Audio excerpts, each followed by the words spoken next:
Day 71 of 1,461 days of ignoring the Trump administration. I am not a self-help guru. I'm just trying to help myself. If you asked me to name something I love about America, I would say donut shops. But after that, it would be the mix of cultures. I live in a middle-class town an hour north of New York City that is very culturally mixed. There are many ethnicities, religions, and political ideologies represented here, and it is a wonderful thing. Just the different grocery stores alone. I love being able to walk into a completely different culture by just going into a different building. I find it sad that members of the Trump administration and its supporters seem disinterested at best and hostile at worst towards the lives of people that are not like them, be it ethnically, religiously, politically, or what really freaks them out sexually.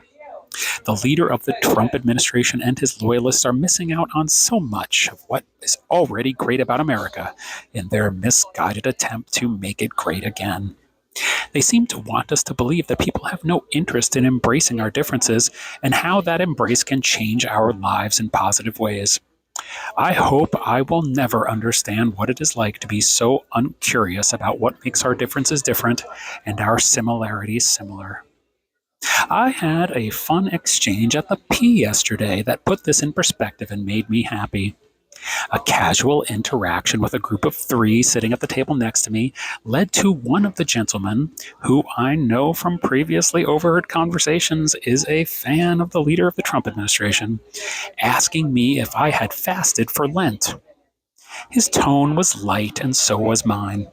I said, "Yeah, sure." He laughed. The rest of the group laughed too. He said, "You're not a Catholic, are you?" And I said, "No." He said, "Jewish?"